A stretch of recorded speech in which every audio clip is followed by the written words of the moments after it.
on my recorder also.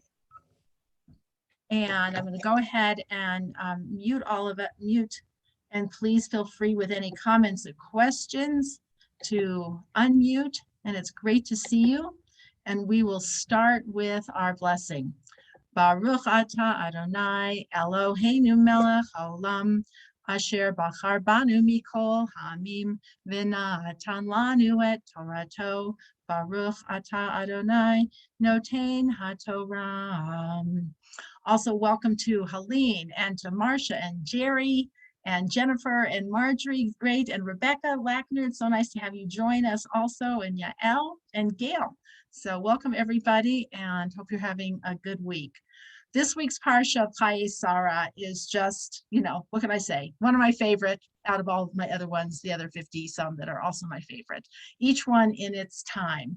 There's so much that can be said about this Parsha. I think we've spoken about in previous years, just to know that in Israel, this week of Parsha of Chaye Sarah is when a lot of people flock to and go to Hebron, to the Ma'arat HaMachpelah, the cave of Machpelah, where Sarah is buried, along with Abraham and Isaac and Jacob and Leah and Rebecca.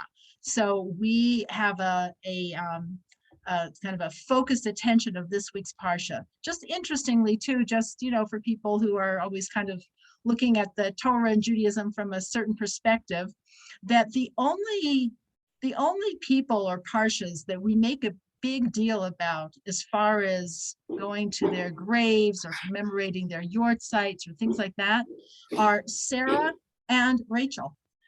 Everybody else is, not that they're not important, I certainly would never say that they are totally important, but Rachel's yortzeit was on the 10th or the 11th of Cheshvan, and that is a very big day that is celebrated, observed around the world. People go to Rachel's tomb. There are special programs that happen. We commemorate Rachel. And this week's Parsha, because of the Parsha of the buying of the cave of Machpelah for the burial of Sarah. So Sarah and Rachel get the primary headlines here for the Jewish people. We don't do anything for Abraham. We don't do anything for Yitzchak. We don't do anything for anybody else. The only person we do something for, also, it's a little different, is Moshe. So Moshe passed away on the 7th of Adar. He was also born on the 7th of Adar. And traditionally, that is when Chevra Kadishas, which are the organizations, the people, the holy friends, who take care of preparing bodies for burial. That's when they have their fundraising dinners. So, and I don't know exactly the connection. I'm guessing it maybe has to do with the fact that God buried Moshe, that when he went up to Har Nevo, to be buried, which is you'll come to my apartment and visit me, and our balcony overlooks Har Nevo, and we're looking right there where he is buried. We don't know where on the mountain, but that's where he is. That says that he went by himself, and God buried him. So I don't know if it's like holy work for God, and that God's chesed and acts of kindness that we're supposed to emulate, and the Chevra Kadisha. So on Moshe's yortzeit, there are frequently the fundraising dinners for the Chevra Kadisha. So those are the people who get the top billing when we talk about yortzeits and things like that, unless you are in the Hasidic community, and then people observe the yortzeits of the Rebbes who are there, the Lubavitcher Rebbe or things like that. But as far as our matriarchs and patriarchs, the people who get the most attention are Sarah and Rachel, which is really just kind of interesting. Okay, so what we want to talk about today, it was like hard for me to choose. So I'm going to start with the focus attention on Eliezer's search for a wife for Yitzchak, that he is tasked by Abraham to find a wife, and that this is a critical job, not just because Yitzchak is 37 years old and it's time for him to get married, but also because this is going to be the transition of the family of just Abraham and Sarah now becoming the Jewish people. And so the next matriarch is key. The next matriarch is key. Sarah has passed away, and interestingly, even though this is the Parsha of her death, the Parsha is called Chaye Sarah, the life of Sarah, and that we know about people. Sometimes after they have passed away, we become really focused on who they were in their lifetime. And what we need is somebody who's going to come in and take over Sarah's legacy and be the person who's going to be the next matriarch to secure the Jewish people. And that is who that person needs to be. And Eliezer is tasked with that job. And Abraham tells him to go, not to find someone from the land of Canaan, but to go to his homeland and find somebody. This parsha is unusual in that we hear a very long narrative about Eliezer, Abraham's servant, and how he goes about setting up a test for who the right person is supposed to be. After the test is passed by Rebecca and Eliezer goes to Rebecca's family, he tells the entire story all over again. There are so many column inches devoted to this event, more so than there are to major halachic concepts in the Torah. Like we have like a little sentence that tells us about mezuzah. You shall write them on the doorposts of your house and upon your gates. And it's through the oral tradition, which was given simultaneously, that we find and know all the information related to mezuzah. But we don't have a whole dialogue and a whole description and a whole thing. But when it comes to Rebecca, to Rivka, and finding her, then we have a whole long story, not just once, but repeated twice. So what's very interesting is the stories are not identical. So this comes from Rabbi David Foreman, pointing out discrepancies between the two stories. And so anytime there are discrepancies, first of all, the Torah is putting this in here to teach us something very important that we need to know, not just because we want to have a nice storyline in here. It's a great matchmaking story. How, because people say, so how did you meet? Okay, so yeah, so you could tell that story, but you don't need the Torah to tell you that. It could have been like a little appendix of, by the way, this is how Isaac got his wife. So it's in the Torah, which means that this is essential for us to know.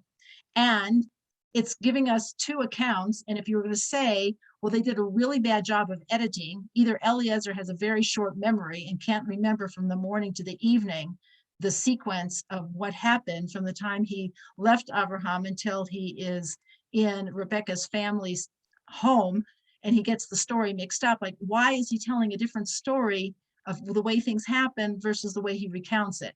If he was being cross-examined to be a witness, he would have been thrown out. It's like, you said this, but then you said that. So which one is it? And if the Torah was something that was meant like, well, if it was edited, why didn't they just pick what was the right story, what was true? So the fact that there are two different stories with slight modifications, that is the lesson. So that's what we're going to take a look at, is why is the story say this the first time around and it says something else the second time around? Not in its big overall story. If you were to just read it, you wouldn't even necessarily notice that there were discrepancies and there was a difference in how it was recounted. It's only when you take a closer look. But it's not based on commentary. You can just see it right in front of your face. So let's take a look at some of the discrepancies and see what are we learning about the Rebecca, about Rivka, and about the search for the wife for Yitzchak that is so important for us to know that the discrepancies need to be preserved in order to teach the lesson. So to start out, and we're going to kind of go through the text. If you don't have the Chumash with you, that's fine. But we're going to start on page, let's see, on page 109, if you're in the Stone Chumash, chapter 24. Let's see, we're actually going to go, I'm sorry. We're going to go to, let's see. No, yeah, that's right. Okay. Chapter 24, verse 1. It says, now Abraham was old, well on in years, and Hashem had blessed Abraham with everything. Okay, with everything. There's a lot that could be said about that. And Abraham said to his servant, the elder of his household, who controlled all that was his, and he makes him make a vow that he's going to go and find a wife for Yitzchak. And this is what he says. He says on verse 3 on page 111, and I will have you swear by Hashem, God of heaven and God of earth, that you not take a wife for my son from the daughters of Canaanites among whom I dwell. Now here's what he says. Rather, to my land and to my kindred shall you go and take a wife for my son, for Isaac. Okay, so what's the direction that Abraham gives? He says it should be to my land and to my kindred, which means my general, the Hebrew for that word is, I'm sorry, El Artsi V'el Moladati, the place like the people who come from my area. Okay, so that's like the people who I'm kind of related to. So my land and the people I am related to. So hold that thought. He says that. And it says about Abraham, what did we say? It says that God had blessed him with everything.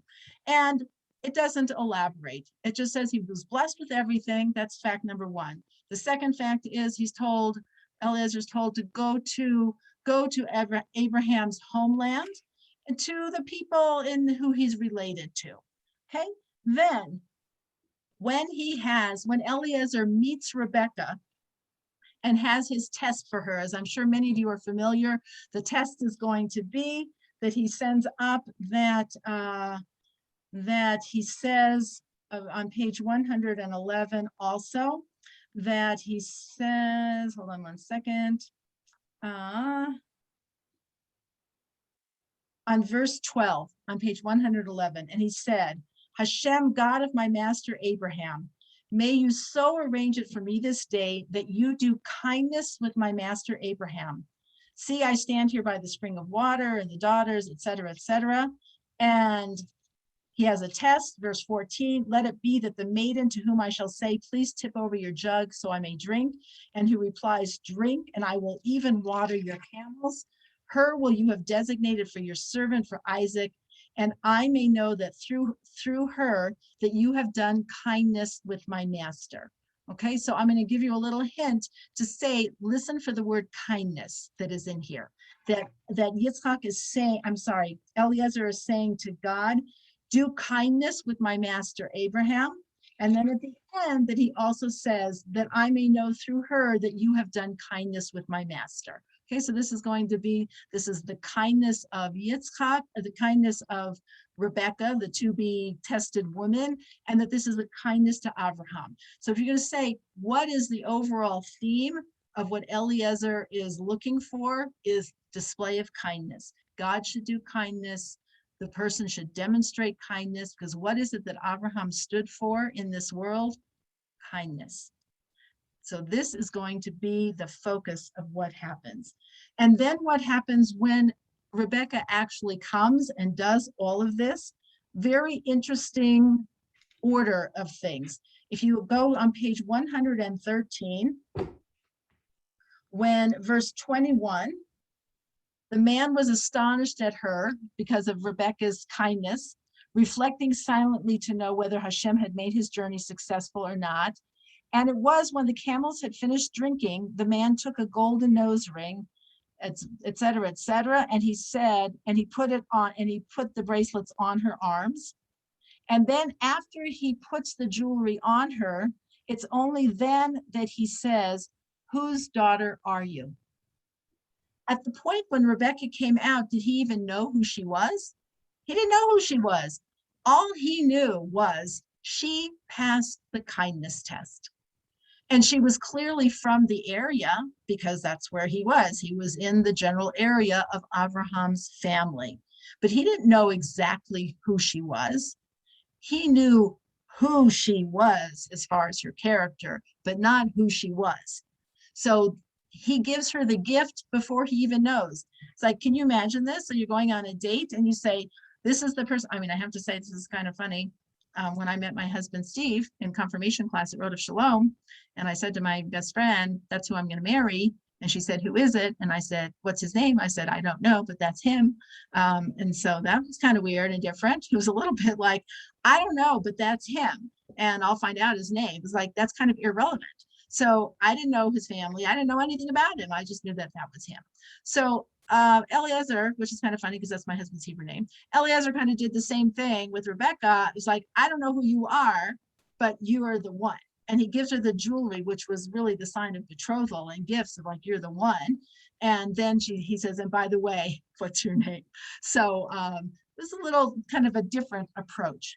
Now, so we see that all of this is about kindness, but now we're going to see something very different, because now Eliezer is going to come to Rebecca's family.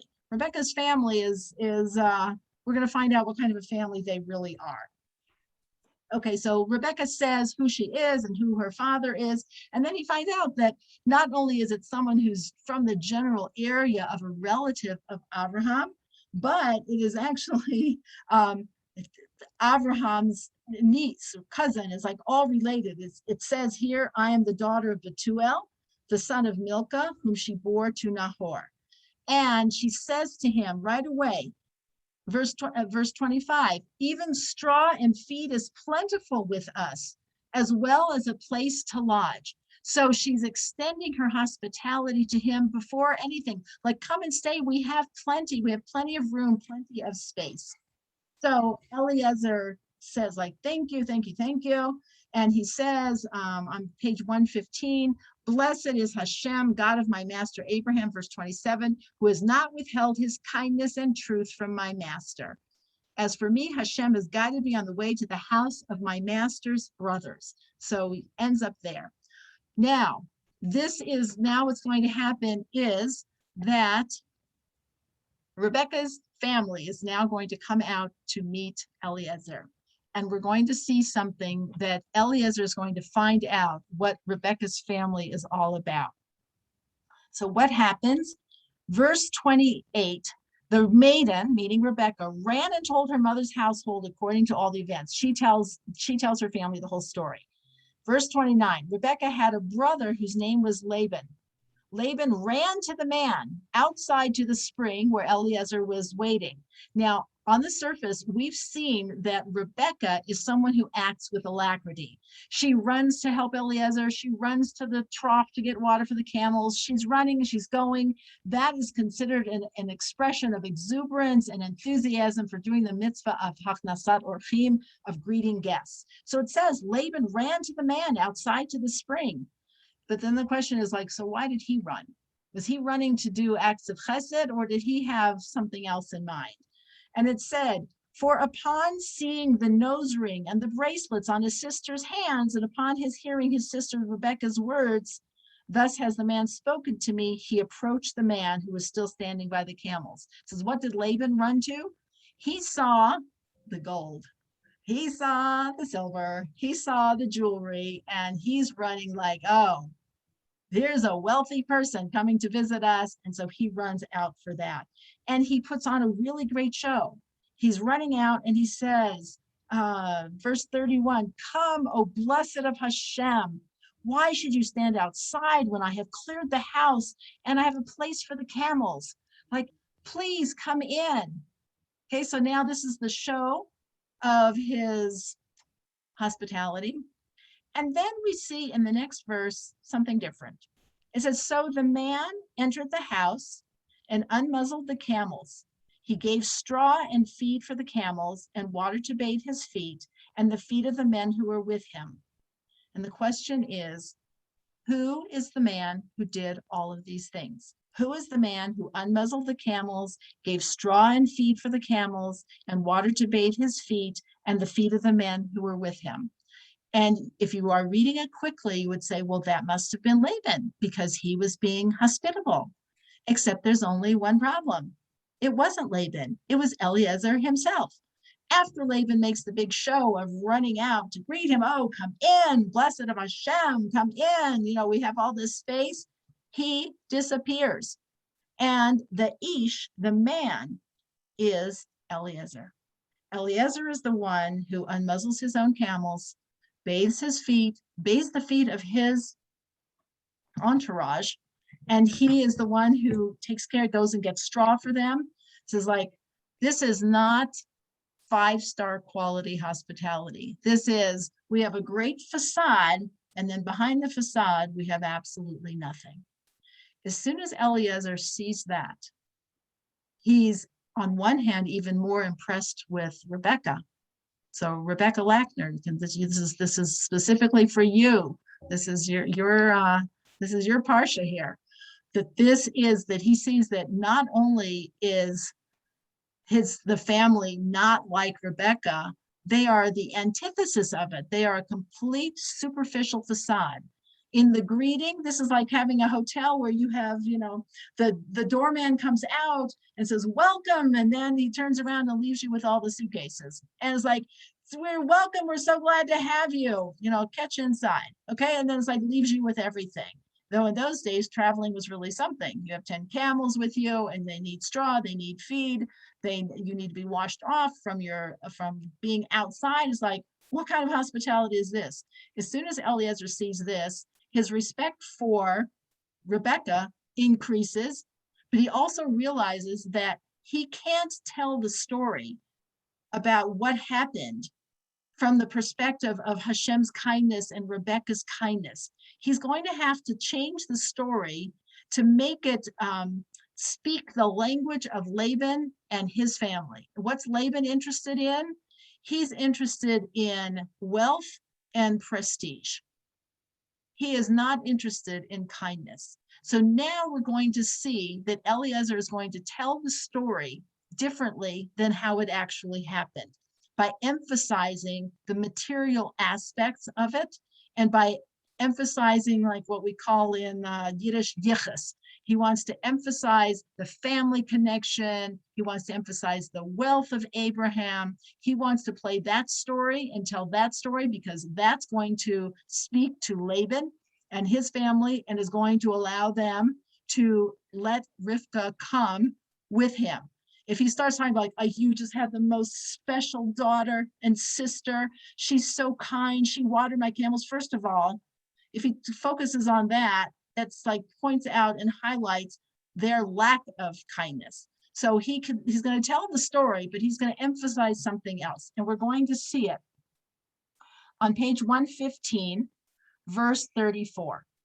So verse 34, then he said, meaning Eliezer, a servant of Abraham and I, Hashem has greatly blessed my master. Okay, we know that because we learned at the beginning that it said that Hashem blessed Abraham with everything.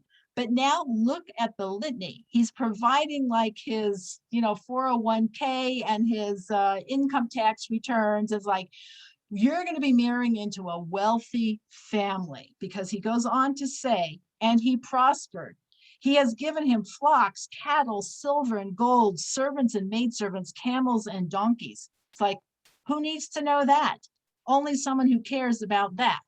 It's very sad. Unfortunately, like in the shidduch world, the world of matchmaking, there's a big crisis that unfortunately a system that is supposed to be designed to bring appropriate couples together, young men and women together, because of the American and Western influence and materialism, unfortunately, sometimes the criteria is like, how wealthy are the parents? Are they going to be able to help us buy an apartment, support us, do things? It's like, what happened to, where's her kindness? Where's the Rivka factor of, I don't care. Like when Eliezer puts that jewelry on Rebecca, she could have been a destitute pauper for all he knew. All he knew about her was her generosity of spirit and that she had a jug of water. A jug of water and alacrity and a desire to do kindness were the only things he knew about her. What happened to that criteria? Okay, so now, though, as Eliezer is telling the story now to Laban, who has a different worldview, which is how much money is coming into this family and who are we going to be connected to? So now Eliezer is telling the story from like, I'm going to speak your language. Your language is Abraham has gold and silver. Like, we're like, yeah, we knew that, but so it's so irrelevant. It's so totally irrelevant. And yet that becomes the determining factor. Ellyn, And yes, Ellyn, yes, Andy. Me. Who is her father? What's the name of her father? Betuel. Betuel is the father, Bethuel. Now he actually, there's Midrash that talks about it, says Betuel disappears from the scene and we're only talking about Laban. Laban is Rebecca's brother. Right, And right. now we're Imagine going that, to, and Father. we are going to know Laban later because Laban is Rachel and Leah's father.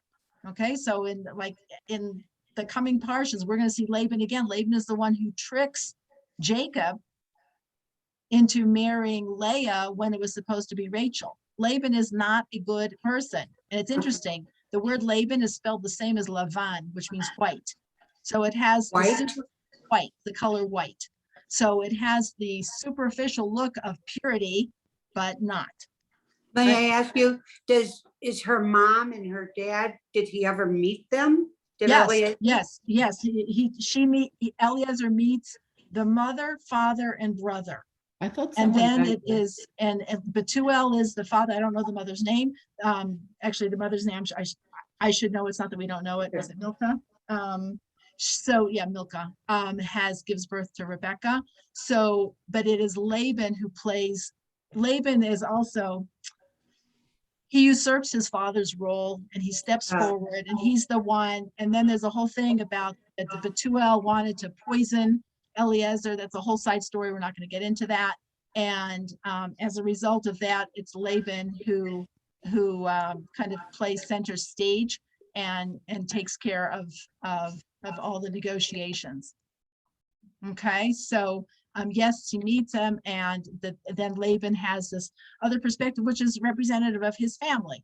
So we see that Rivka grows up in a family that is not only doesn't have kindness as a focus, it's like the complete opposite. She grows up in a materialistic family that is insensitive, and yet she's the person, and I'm just going to just jump ahead a little bit for a moment to say the contrast between Rebecca and Laban, her brother, that Laban doesn't even help Eliezer, who is a guest in his home with the camels. He doesn't even help.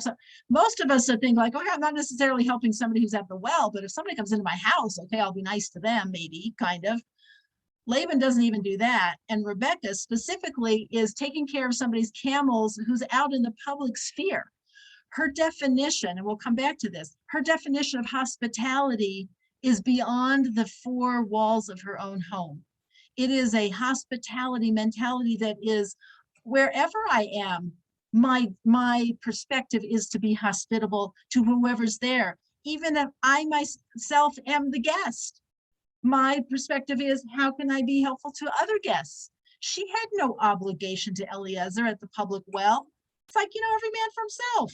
Go water your own camels. You're a strong person. Why am I doing it? So that's most of us like, pull yourself up. Rivka's approach is, how can I help anybody and everybody, no matter where I am? Someone who sees the world as their home and not just their own four walls as their home has a different approach to hospitality. Laban didn't even have it in his own home.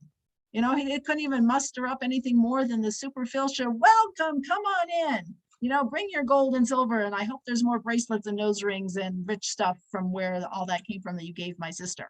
That's his approach. Rivka's approach is, how can I help you?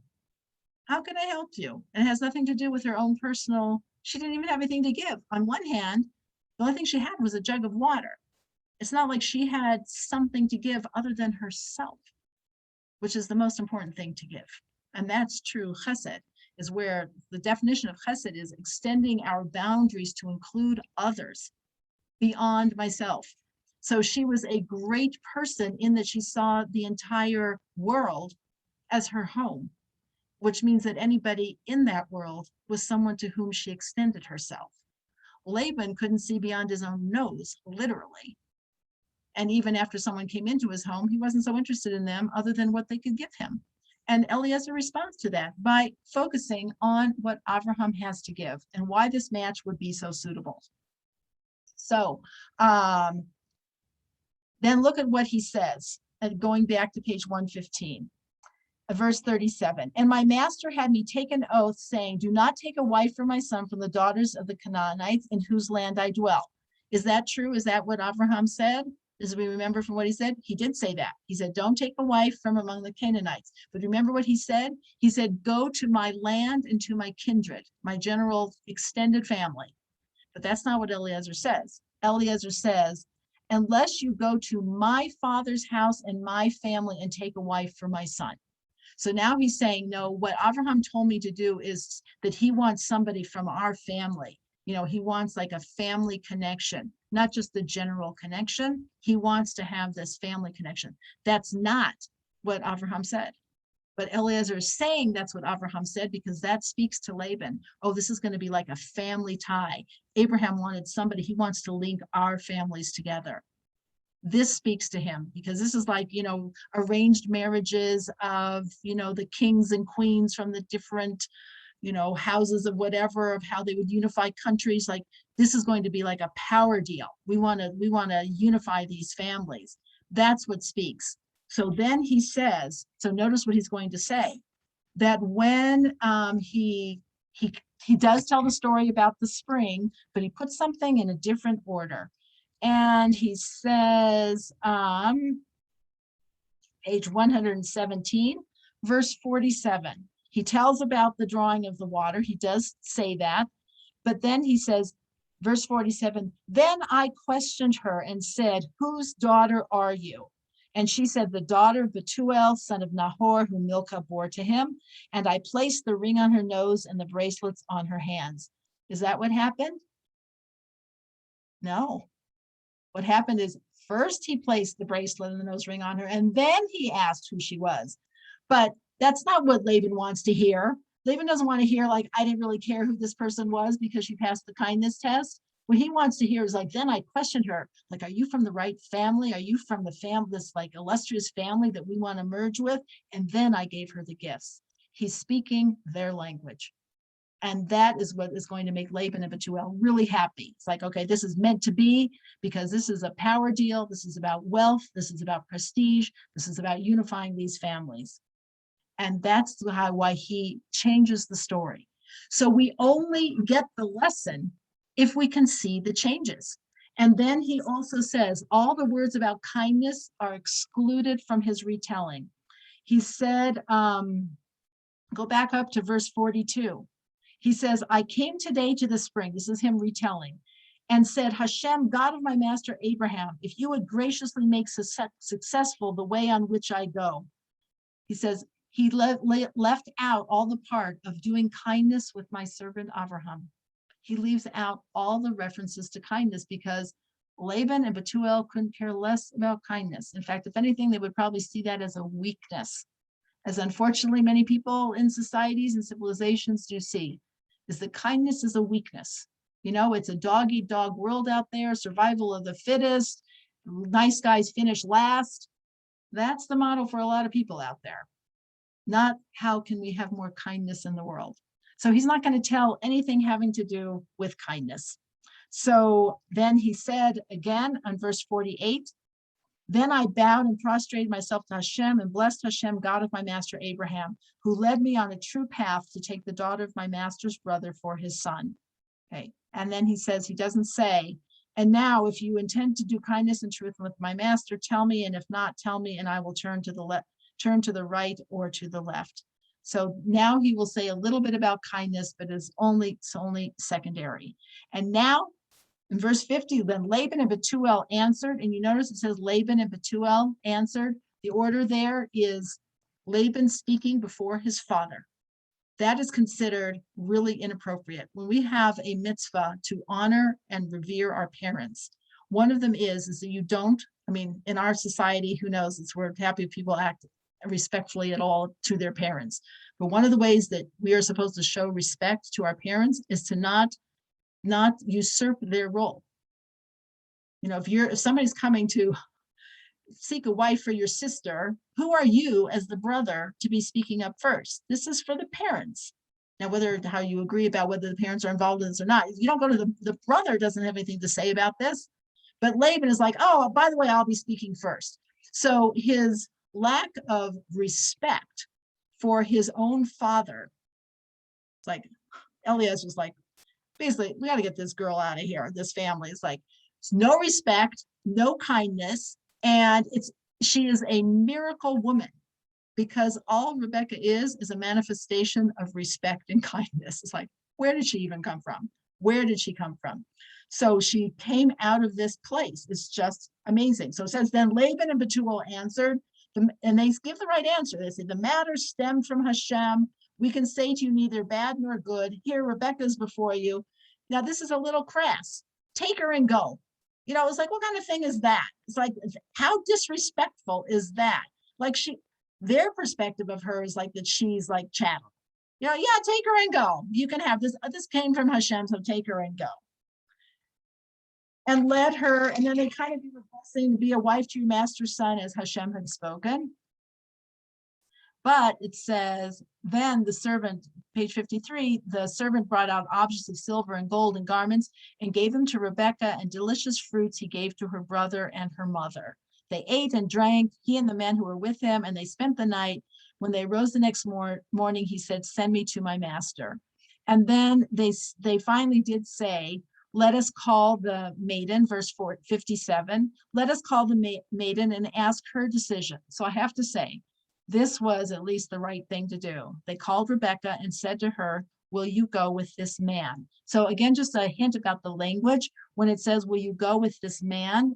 Verse 58. So in the Hebrew, it says, im ha'ish. So this entire narrative, once they are in Laban's house, Eliezer is called Ha'ish, the man, which is why we know when it says that the man unmuzzled the camels and washed the feet of himself and his own men and got the straw, that the man means Eliezer and not Laban.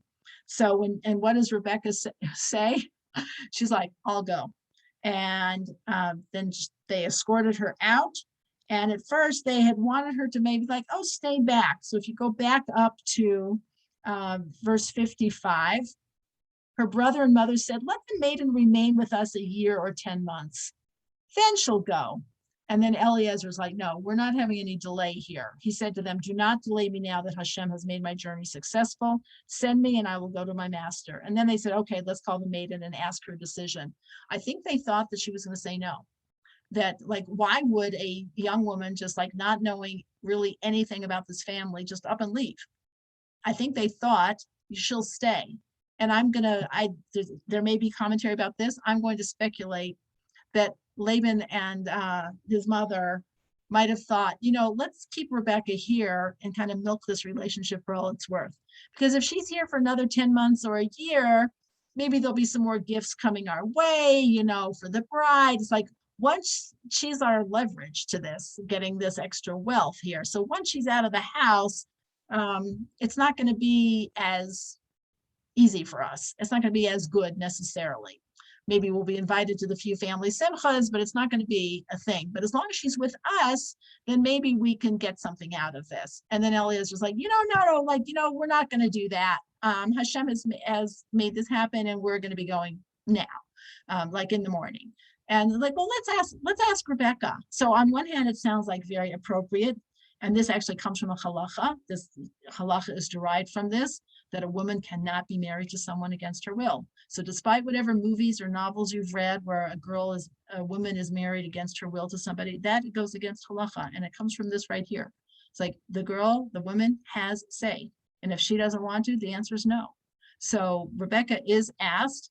They think that she's probably going to say no. And she says, oh yeah, I'm going, I'm out of here. So she goes and she sees exactly who Eliezer is. She knows what the story is, and she knows that this is the path of kindness. This is the thing that she wants to be attached to immediately. And then she goes. So we are only given the full manifestation of what this is all about by having the parallel stories and by having the discrepancies. It's in the discrepancies that we see what it was that was most important and what Eliezer was dealing with and what the test of Rebecca was and how he had to modify things in order to extract her, I would say, extract her from that home to bring her back to Abraham. And even though Rebecca is a replacement for Sarah, and I don't mean like a replacement because nobody can be replaced. She's her own person. But it says after Rebecca comes to Abraham's home, that's page 121, verse 67. And Isaac, Yitzchak brought her into the tent of Sarah. So there was a specific tent of Sarah's tent, his mother. He married Rebekah. She became his wife, and he loved her. And thus was Yitzchak consoled after his mother. So that the blessings that were in Sarah's tent of the divine spirit, the Shekhinah, being tethered to her tent, not just hovering over, like kind of, but tethered, meaning manifested. The spiritual connection was manifested in Sarah's tent. And it says the other blessing of her challah, that her bread, which represents the true partnership of humanity and God, is the creation of bread, that it stayed fresh, is that Sarah was fresh in her approach her entire life. She didn't wane. At 127, and we have time, we'll talk about this too a little bit, that she had the same enthusiasm in her spiritual approach, even as she was in her later years. And the light, the spiritual light that her candles stayed lit, which is the Ner Tamid, the eternal light, that stayed lit from one Shabbos to the next, which basically meant that Sarah's tent was the first Beit HaMikdash. It was the first place that was the first Mishkan. It was the first place where because that's what the Mishkan means, from the word Shekhinah, is that the divine presence hovered and was manifested in her tent. So the Beit HaMikdash is a big version of Sarah's tent. And when she died, those things stopped. And as great as Abraham and Yitzchak were, they were not able to bring those things into the world. That was the role of the matriarch. That was the role of Sarah, and that became the role of Rebekah, of Rivka. And so that is what was the consolation for Yitzchak. It wasn't just, I no longer miss my mommy. It was, I know that my mother's legacy of what she brought into the world spiritually now has a reality still and has continued. That being said, Rivka is really the counterpart to Abraham. It is Abraham who is known for his chesed, and Rivka is that. She was also the person who was willing to leave her family, like Abraham, everything you know, go to a place that you've never been, haven't seen these relatives before, and go and make a life with Abraham's family. So she is really the Abraham person in her chesed. So going back to that we always say, and we talk about the chuppah, the Jewish marriage canopy, is always open on the four sides. Okay, it's open, and everyone knows it signifies the Jewish home and being open and hospitable. However, I think what really hadn't struck me before is I always thought it was more about it being open so people could come in, which is great and amazing, and hospitality. However, what it's really talking about is that my home doesn't have hospitality boundaries, and I see the world as my home, that I have Rivka's approach. So it's already one thing that Abraham and Sarah's approach was to bring people into their tent and to be hospitable. That is an amazing level. But there's another level, which is where I see the world as my home. So I find this interesting. I don't know if I just have like a look on my face that makes people think like that I know what I'm doing in the synagogue. I can be when I would be at my daughter's synagogue in New York, people would come up to me, I'm visiting, and they're saying, do you know what the Parsha, what page we're on for the Parsha? I'm like, that's so interesting. I'm just like visiting here. Do I look like I know what I'm doing? It's just kind of interesting. When we were in Israel, we went to Cindy and Larry Halpern's shul, where they are living in Yerushalayim. And there was a kiddush afterwards in the sukkah. And somebody who was visiting said, oh, are you the Rebbitzin? Like, are you the rabbi's wife? And I'm like, no. I'm like, supposed to look like this? So I just think it's funny and yet the answer is yes. I'm not the rabbi's wife, but just because I'm a visitor in the shul doesn't mean that I'm waiting for people to wait on me. That means like you get up, and if you see that you pour the water or the juice or the grape juice, or you pass the cookies or you whatever, and like, can I help you? Can I get you a napkin? Whatever.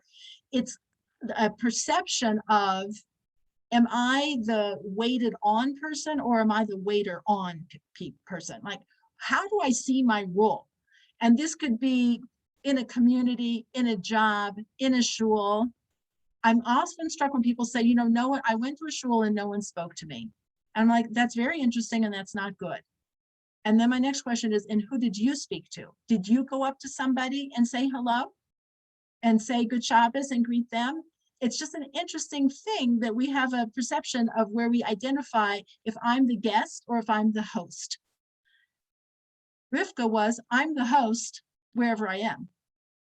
So even if I'm at the public well and I'm a young woman and there's a totally healthy man standing there, that if he's asked me for some water, I'm like, oh, sure. How can I help you? And I'll water your camels too. That is a mindset that was essential because that's who the Jewish people are supposed to be. When it says the world is my oyster, it's like the world is my home. And so my hospitality and my generosity and my acts of chesed are for everyone who I encounter. And it doesn't matter whether I'm in the role of really the guest or the host. There's a woman, I forget her name because I hadn't planned to say this, who talked about making conversation. The art of small talk. And I forget her name. She lives in Colorado and she's done programs. It's really interesting. And she talks about even being at an event, like choices. You're at an event and you're at a table with 10 or 12 women, or you're at a simcha with other people. What do? Do you sit there and wait for somebody to talk to you? Or do you go around and introduce yourself to everybody and make them feel welcome? It is a different mindset. And some people are like, well, I'm too shy to really do that. It's like, too bad. Your role is hostess. If those people were in your home, would you say, well, I'm really too shy to talk to the people in my house? It's like, no, you would not say that. You would say, well, of course, if they're in my home, of course I would talk to them. And I would say, hello, what's your name? How do you know the bride? How do you know the groom? What brings you to this event? You would say something. So she talks about that, about having that mentality in the work environment, at events, which now seem like with COVID, like a million years ago, we can't even remember going to an event. But like what that is to have that approach. That is the Jewish people, where we see the entire world and everybody who we encounter, regardless of the environment. This happens to me in stores too. People always think I work in the stores. Like, do you know if you have this as in a size 8? I'm like, well, actually, I don't work here. And then I feel like compelled, like, well, let me see if I can help you find that. I think because I used to work in retail, so it's like it just kind of comes out. It's like, let me help you. Maybe it's over here. But when we have that approach of like, how can I help you? This is chesed, and the definition is that it means the extension of our boundaries. Now, this doesn't mean we don't have personal boundaries about a lot of other things which we should have boundaries about, but it's not the definition of, I'm only care what is in my own little Dalit Amos, my own little 4 things of what's impacting me. And when I go someplace else, I'm mostly looking to see how other people are there to help me, as opposed to how can I help them. So if everyone would adopt this attitude, the world would be completely transformed. So we have a phrase that says, Olam Chesed Yibaneh, that God is building a world of chesed. And the ultimate goal is to have a world where people have this mindset, where we are keeping our eyes open for how can I help you? What can I do to be of help to you? This is much more than the current philosophy of, what are my rights and responsibilities and whatever else is supposed to be doing for me. It's like, what can I do for you? And that is a completely different mindset. That is the Abraham mindset. That's the Rivka mindset. It was certainly not the Laban mindset. It was not the Bethuel mindset. And we're going to see it again in the next generation with Laban as a father to Rachel and Leah. It's amazing that the matriarchs, the patriarchs are all born. The matriarchs are all imported. Okay. So except for Sarah. Sarah was part of Abraham's family. They're all related to Abraham. But the matriarchs are women who come into the family, and they come from a place that is the antithesis of what it is they are going to end up representing and bringing to the world. So it's again, no wonder that the blessing for our girls on Shabbos is, may you be like Sarah, Rebecca, Rachel, and Leah. And for the boys, it's not may you be like Abraham, Yitzhak, and Yaakov. It's may you be like Ephraim and Menashe. And both the women and the men who we asked that God should make our children like are people who had a struggle and had to overcome something in order to be themselves. Ephraim and Menashe were raised in Egypt. They were raised in a culture that was the antithesis also of Torah. And not only, and then also their sibling relationship was also amazing, that they weren't jealous of each other. The fact that they were raised in an environment that did not support, other than their own parents, did not support who they became. And Sarah, Rebecca, Rachel, and Leah, it's like, how did you become who you are? It's amazing. May you be like those women. And it's a blessing for ourselves too. So if you don't have to have a daughter to give this blessing to, you can bless yourself every Shabbos and say, may I be like Sarah, Rebecca, Rachel, and Leah, and each of them, what they needed to do, of how they developed themselves to come close to Hashem and to manifest in the world a relationship, not just a spiritual connection, but a spiritual connection that had a very this world manifestation in how they acted. And it's really quite miraculous. It really is quite miraculous. So this is our matriarch, Rebecca, Rivka, who comes onto the scene, and what she contributes to the Jewish people as the next link in the chain, and makes the Jewish people the next piece that makes it solid. So we have 4 matriarchs: Sarah, Rebecca, Rachel, and Leah. We have the idea that a 3-ply cord is not easily broken, and so we have that with our patriarchs of Abraham, Yitzhak, and Yaakov. So the question is like, why do we need 4 matriarchs? It says 4 is stability. It says a 3-legged table will stand, but a 4-legged table is better. So it's interesting. We're looking at tables for our apartment in Israel. We saw a beautiful table that had a pedestal, kind of like a three-legged pedestal. Not sturdy. It stands, but it's not as sturdy as the one we looked at with 4 legs on the corners, each holding it down. So it's still a long way to Pesach, though it'll probably be here before we know it.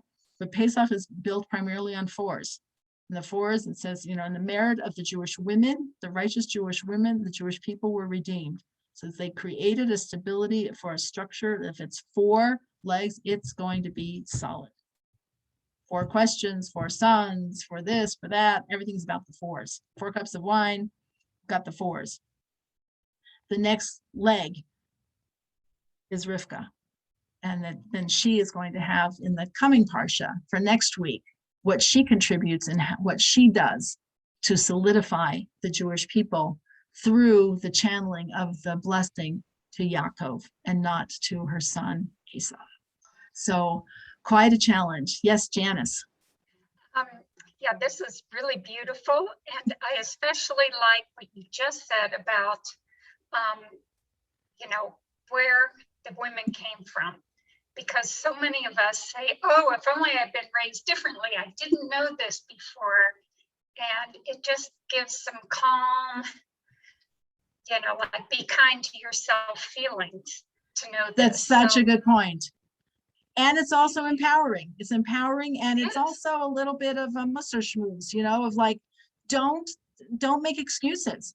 Don't say, well, I came from this family and we didn't know and we didn't have and I didn't learn and this wasn't. This is like, okay, no, yeah. So what? That's not determinative.